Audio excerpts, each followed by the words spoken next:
Saya ingin menegaskan kepada saudara-saudara saya yang ada di Rempang dan Galang bahwa saudara-saudara kita di sana adalah saudara-saudara kita yang sah memiliki tanah itu. Karena itu ketika mereka membela tanah mereka, membela kampung mereka, membela rumah mereka, membela harta mereka, kemudian terjadi represivitas terhadap mereka, mereka melawan dan akhirnya mereka menghadapi kematian karena membela tanah mereka, membela kampung mereka, maka Nabi Muhammad SAW telah memberi gelar apa? Syahid. Tapi bagaimana kalau aparat yang ditugaskan ke sana, TNI yang ditugaskan ke sana, Polri yang ditugaskan ke sana, Satpol PP yang ditugaskan ke sana, kemudian berbuat zalim kepada saudara muslim, kemudian dia terjadi apa hukumnya?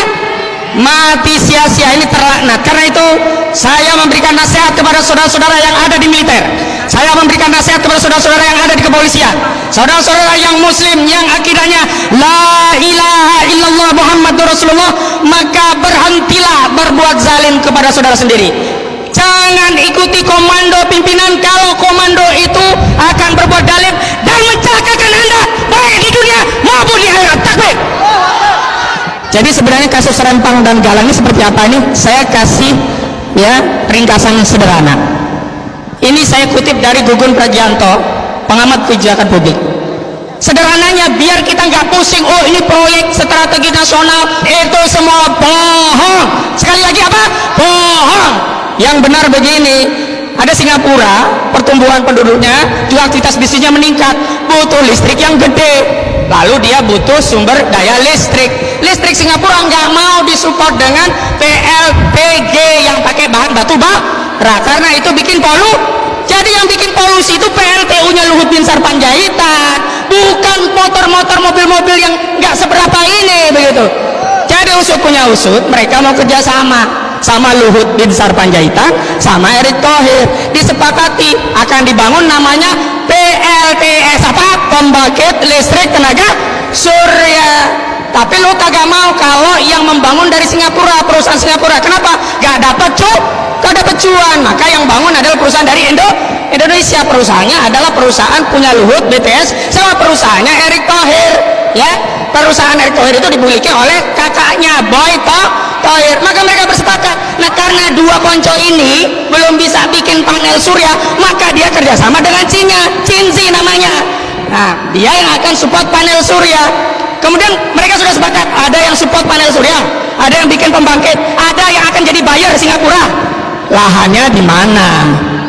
Datanglah Tommy Winata, nih gua punya HGO, pakai, tapi HGO lagi bermasalah. Kerjasamalah dengan Otorita Batam. Kerjasamanya itu nanti di atas HPL Otorita Batam akan dibangun HGO, dan di atas HGO itu dibangun proyek Eko Rempang City.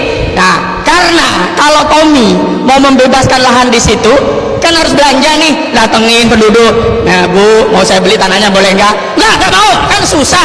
Maka kemudian distempel oleh Jokowi menjadi proyek strategik nasional. Nah, karena diberi stempel proyek strategis nasional, itu tidak perlu lagi belanja kepada penduduk, nggak peduli pada penduduk. Yang penting ini masuk proyek strategi nasional, ada HGB, ada HPL, ada HG-nya, kusur. Solim atau solim? Jadi sejatinya proyek strategis nasional itu adalah proyek untuk cariin lapa oligarki untuk berbisnis dengan merampas tanah. Ya, colim apa colim? Nah, karena itu sekali lagi kita harus ada di pihak rakyat, bisa berada di pihak saudara-saudara kita di Rempang dan Galang. Jadi itu saja yang bisa saya sampaikan, dan yang paling penting saya tegaskan mengutip apa yang disampaikan PBNU, saudara-saudara kita di Rempang dan Galang itu syar'i sah pelaku pemilik tanah. Karena Nabi SAW telah bersabda, ya, barang siapa menghidupkan tanah mati, ya, man ahya ardon fawalahu, siapa yang menghidupkan tanah mati, tanah nggak pernah dikelola, nggak pernah ada pemiliknya, dihidupkan, dikelola, maka itu miliknya. Dan kakek buyut orang-orang di Rempang dan Galang ini yang pertama menghidupkan tanah mati. Maka dalam fikih disebut dengan ihya, dan PBNU sudah tegaskan siapa saja yang merampas tanah yang sudah ditinggali rakyat bertahun-tahun, mereka menguasai dengan cara ihya, maka hukumnya haram. Karena itu Pak Jokowi, Pak Ma'ruf Amin, Bapak Kiai Ma'ruf Amin, tolong nasihati Presiden Republik Indonesia yang ada di samping Anda, katakan Pak Jokowi merampas tanah rakyat Rempang menurut fatwa PBNU itu hukumnya apa? Haram. ingatkan kepada Pak Jokowi sebagaimana pengingatan dari Pak Marpakan yang mengatakan orang yang bohong akan membawa ke dosa, dan orang yang dosa akan masuk neraka. Nah, Pak Jokowi ini bohong, bohong, bohong. Karena dalam kampanye 2019 yang lalu menjanjikan paling lama 3 bulan akan terbitkan sertifikat untuk kampung-kampung tua, 16 kampung tua di Rempang dan Galang.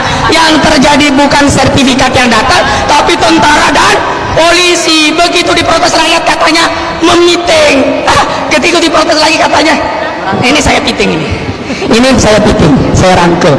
Jadi sekali lagi saya ingatkan kepada Pak Panglima TNI, Anda memang sudah meminta maaf, tapi sebagai bentuk tanggung jawab Anda kepada institusi Anda, saya harapkan mundur Pak Panglima TNI, Pak Yudo Margono, mundur. Kasihan TNI, jangan bikin jarak antara TNI dengan rakyat, kasihan tentara, karena ulah Pak Yudo Margono. Demikian, Assalamualaikum warahmatullahi wabarakatuh.